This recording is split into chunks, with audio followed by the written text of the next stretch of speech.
뭐 요즘 정치 사회적으로 가장 큰 이슈가 윤석열 대통령 탄핵 사태죠. 그 비상계엄으로 촉발된 탄핵 사태인데, 지금 이 탄핵 심판과 관련해서 지금 큰 정치 사회적으로 논란이 되는 게 있습니다. 뭐냐면은 그 탄핵 심판, 국회 소추위원 그리고 그 대리인단 측에서 그 탄핵 심판 그 청구서인 그 탄핵 소추 의결서 소추 사유 중에서 내란죄 부분을 빼겠다, 즉 철회하겠다라고 하는 그런 이제 진술을 했는데, 그래서 그것과 관련해서 지금 여야 또는 국민들 진영 간에 큰 논란이 있습니다. 그래서 뭐 다시 국회 의결을 해야 된다, 또 아니다, 그럴 필요 없다, 뭐 이런 그 갑론을박이 있는데, 저는 진영 논리를 떠나서 제가 그래도 나름 이제 법조인으로서 객관적인 입장에서 한번 그 판단을 해보려고 합니다. 그래서 여러분들이 거기에 대해서 한번 판단을 하는 데 있어서 그 참고를 했으면 하고요. 제가 뭐 제 개인적인 그냥 뭐그 주관적인 그런 그 판단을 하는 것이 아니라, 그래도 제가 이 방송을 위해서 사전에 다시 한번 체크를 했습니다. 뭐냐면 바로 이제 이 책인데, 이것이 바로 이제 그 헌법재판소에서 발간한 그 헌법 재판 실무 제요라는 거, 그러니까 실무서죠, 실무 지침서. 제가 이것도 다시 한번 체크를 확인을 했고요. 그다음에 또 주석서가 있습니다. 헌법재판소법 주석서가 있는데, 그것도 다시 한번 확인을 해서 그것을 바탕으로 해서 제가 얘기를 하는 것입니다. 그래서 뭐 그렇게 이제 전문 용어로 후루꾸는 아닙니다. 후루꾸는 아니어서, 그래도 한번 제 오늘 이 방송 의견이 뭐 요 이슈에 대해서 뭐 판단을 하는데 도움이 될 것 같습니다. 일단 먼저 제가 판서로 하나 설명할 게 있는데요. 이 그러니까 소추 사유라고 하잖아요. 소추 사유 하는데, 이 소추 사유를 정확히 좀 기본적으로 이해할 필요가 있습니다. 그래서 이게 탄핵 심판에 이제 요번 이슈에서도 뭐 소추 사유 이제 그런 얘기가 나오는데, 이 소추 사유라고 하는 것은 뭐냐면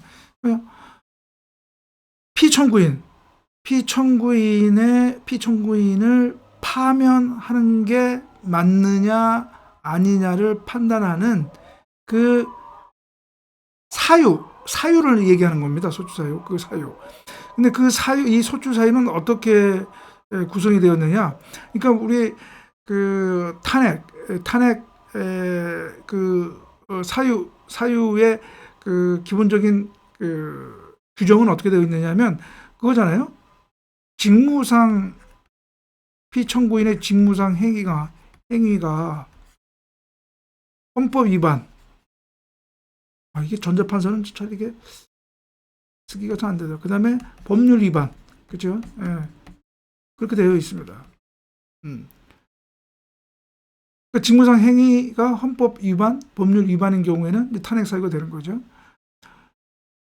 물론 판례상 여기에는 이제 중대성이라고 하는 중대한 헌법 위반, 중대한 법률 위반 인정돼야 되는데, 이것이 이제 탄핵 사유가 된단 말이죠.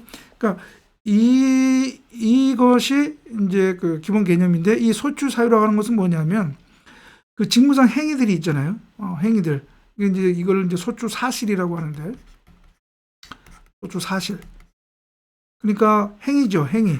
어떤 행위 하나 또는 행위 둘 또는 뭐 행위 셋 있단 말이죠. 물론 사안에 따라서는 행위가 하나만 있는 경우도 있겠죠. 근데 아무튼 이러한 행위들에다가 플러스 이 행위들에 대한 적용법조 있잖아요. 적용법조. 구체적으로 헌법 몇 조 또는 법률인 경우에는 어떠한 법률, 어떤 몇 조 위반. 이제 그게 있단 말이죠. 소추 사유라고 하는 것은 바로 이 소추 사실과 적용법조를 포함을 하는 파면이 정당하냐 안 하냐, 즉 탄핵이 사유가 인정되느냐 안 하느냐 판단하는 그 대상을 얘기를 하는 겁니다. 이해 가시나요? 그렇습니다. 즉 행위 예를 들어서 그냥 헌법 위반을 하나 헌법 위반을 얘기를 들면 뭐 헌법 몇 조 위반 또는 뭐 몇 조 위반 뭐 그런 게 이제 그렇게 되어 있잖아요. 그러면 요 행위 1에 대한 그 조항 묶어서 그게 소추사유 하나, 행위 2에 해당하는 적용되는 헌법 조항 묶어서 그게 소추사유 또 하나, 행위 3과 헌법 조항 다른 뭐 조항이 있으면 그 조항과 묶어서 이것이 소추사유 하나, 이렇게 되는 겁니다. 이렇게 되는 거예요. 그래서 이 각각의 소추사유를 판단을 하는 거죠. 판단을 하는 겁니다. 재판부가. 그래서 그것이 인정이 된다. 인정이 안 된다. 그래서 어떠한 소추사유는 인정이 안 된다. 또 어떠한 소추사유는 인정된다. 그러면 그 인정되는 것이 중대한 위반이냐?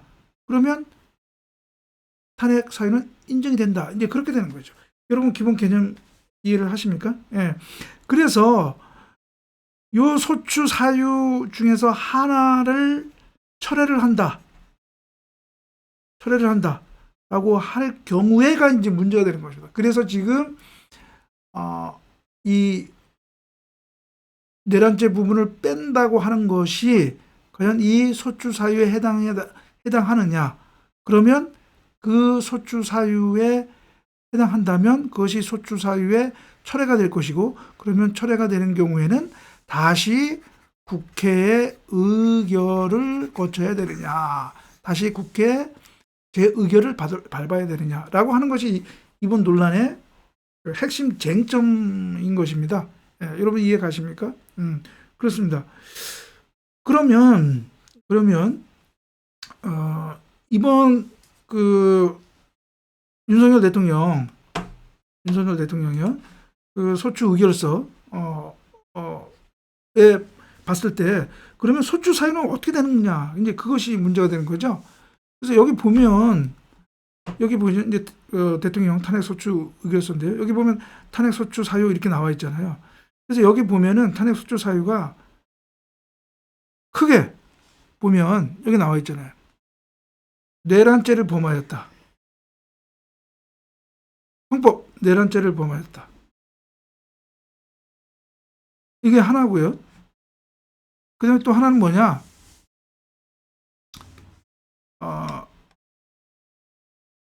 그러한 내란죄를 포함한 그러한 행위들이 헌법을 중대하게 위반했다. 헌법 질서의 본질적인 내용을 훼손하고 침해했다라고 하는 것이에요. 이 소추사유가 그렇게 되어 있습니다. 그렇게 되어 있어요. 그래서 크게 보면 내란죄를 저질렀다. 그 다음에 내란죄 저질리고 다른 또 형사 범죄를 저지르고 또 다른 어떤 헌법 조항을 위반한 것들이 헌법 질서의 본질적인 내용을 훼손하고 침해한 것이다. 크게 소추 사유를 분류하면 그렇습니다. 이해 가십니까? 네. 이거를 제가 아까 판서한 그 구조로서 다시 한번 제가 설명을 하면 이렇습니다. 이거 좀 지우고요.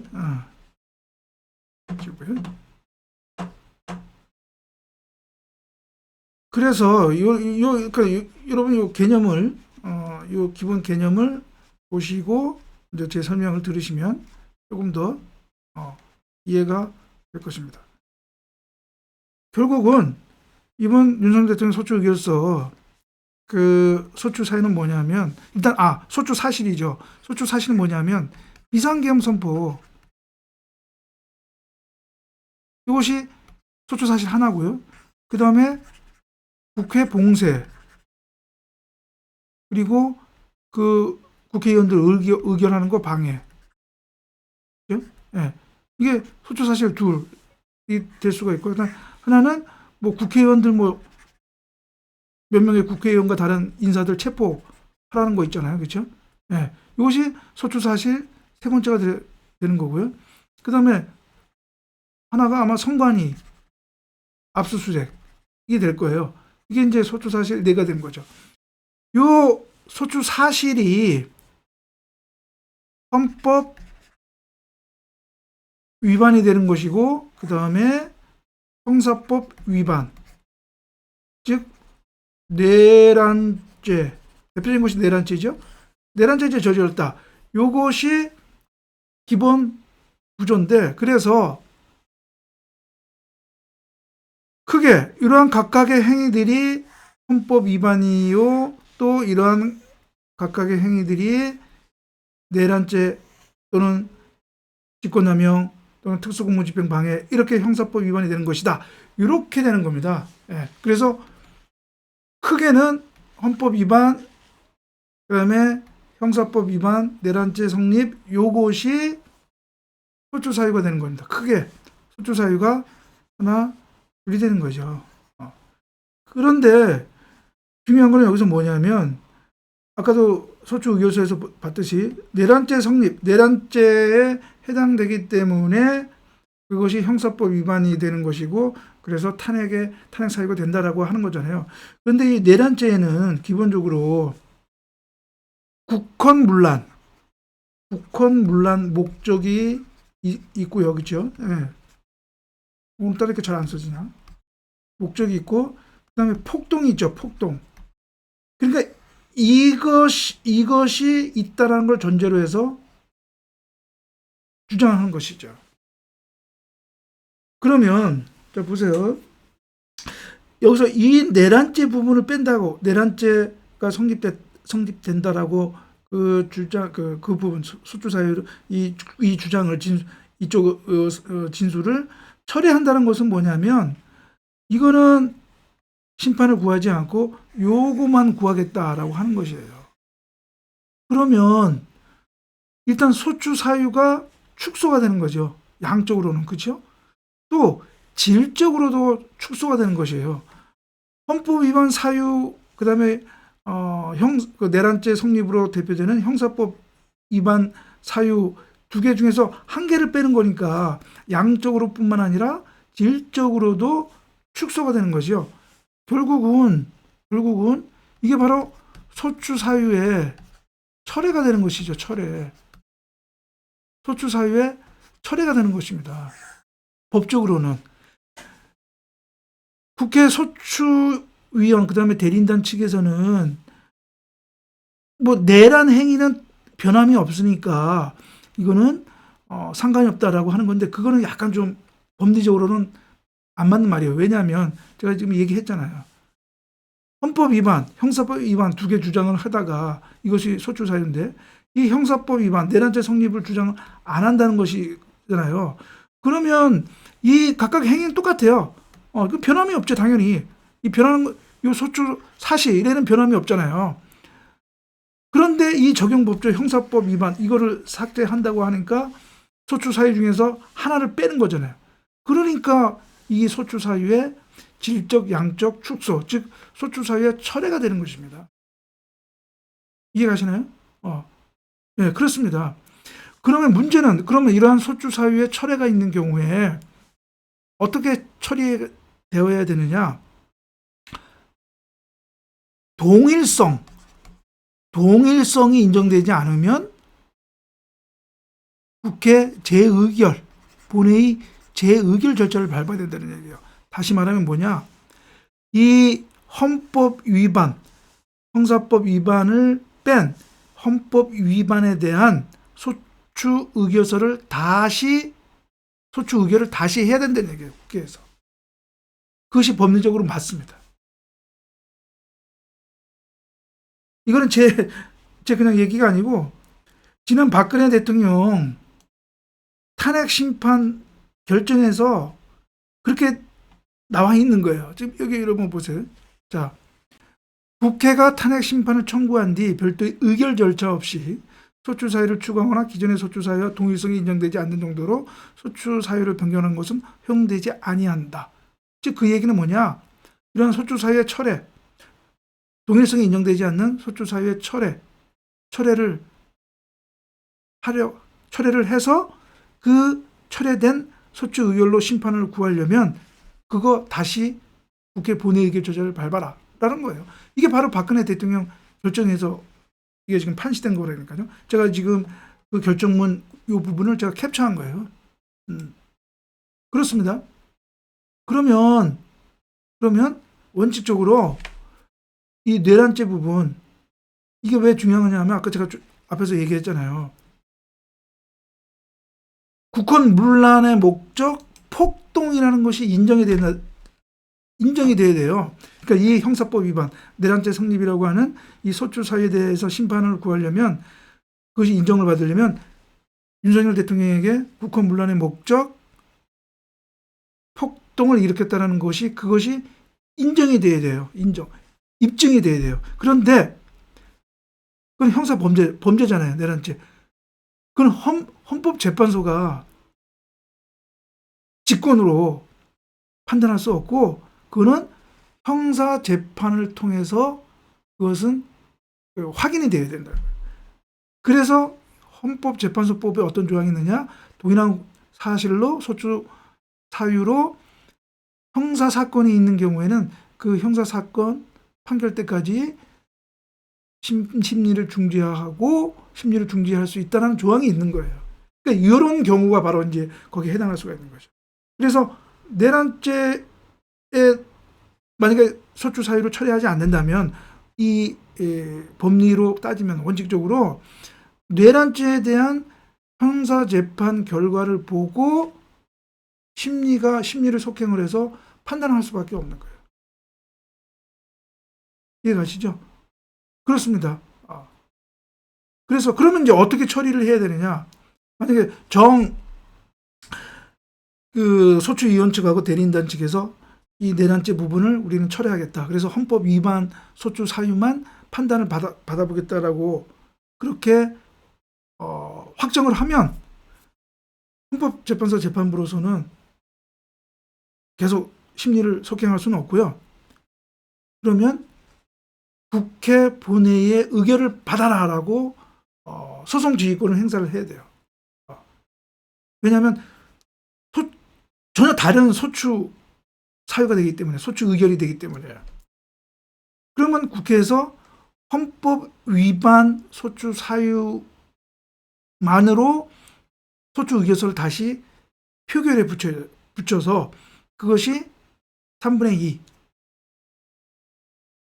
가결이 되면 그 헌법 위반만 소추 사유를 한 그 소추 의결서를 다시 헌법재판소에 제출하고 심리를 받아야 되는 거죠. 그래서 만약에 국회 본회의에서 그러니까 부결이 됐다라고 하면 헌법재판소는 이 심리를 더 이상 진행할 수 없고 기존의 헌법 위반과 내란죄 성립 양축으로 하는 이 기존의 소추 의결은 결국은 국회 본회의 의결을 흠결한 소추 사유, 소추 심판 청구이기 때문에 각하하는 것이 법리상으로는 맞다라고 하는 것이죠. 그러니까 먼저 그냥 바로 각하할 수도 있고 아니면 다시 국회의 의결 절차를 밟아라라고 일단 심리를 중지하면서 밟아라라고 할 수가 있는 것이죠. 그러니까 제가 보기에는 뭐 각하할 수도 있고 아니면 심리 중지하고 다시 의결 절차를 요구할 수도 있지만 아무튼 뭐 그거는 좀 논란이 있을 수 있는데요. 적어도 국회 본회의 재의결 절차를 거쳐서 해야 되고 만약에 가결이 안 되면 부결이 되면 기존에 지금 현재의 이 소추 의결서로 지금 진행이 되려고 하는 이 심판 절차는 심판 청구는 각하하는 것이 맞다라고 하는 것이죠. 네, 그렇습니다. 이게 소추위원이나 대리인단은 본인 당사자 국회가 아니기 때문에 사실 이러한 소추 사유 철회 권한이 없어요. 권한이. 국회 본회의에서 의결을 통해서 확정된 소추 사유이기 때문에 소추위원이나 대리인단이 함부로 이건 변경할 수가 없는 거고요. 철회할 수가 없는 거거든요. 그래서 만약에 그렇게 하겠다면 본회의 의결을 다시 거치는 것이 맞는 것이죠. 아까 제가 보여드렸던 그 박근혜 대통령 탄핵 심판 사건에 있어서의 그 결정, 그 결정 내용의 취지가 바로 그것입니다. 그렇습니다. 어떻게 좀 인정이 되시나요? 예, 저 이해가 되시나요? 그렇습니다. 예. 그래서 뭐 지금 소추위원, 소추대리인단 측에서 내란죄 성립 요 소추 사유를 철회하겠다라고 하는 거, 이것의 의도가 뭐 이것까지 하면 너무 제가 앞에서 얘기한 것처럼 형사 재판을 기다려야 하기 때문에 이 탄핵 심판 이 절차가 그만큼 지연이 되기 때문에 빨리 끝내기 위해서는 이 내란죄 이거 그냥 철회하겠다, 그런 의도가 있는 것 아니냐 하고 논란이 있는데, 뭐 제가 그것까지는 제가 뭐 판단을 하지는 않겠고요. 아무튼 그렇습니다. 법리적으로는 그렇습니다. 예, 그래서 오늘 방송은 지금 최근에 논란이 되고 있는 윤석열 대통령 탄핵 심판에 있어서의 소추 사유의 철회 논란과 관련해서 내란죄 소추 사유를 뺏겠다고 하는 것에 대해서 철회하겠다고 하는 것에 대해서 그런 논란에 대해서 나름 한번 진영 논리를 떠나서 법리로만 한번 객관적으로 한번 판단을 해봤습니다.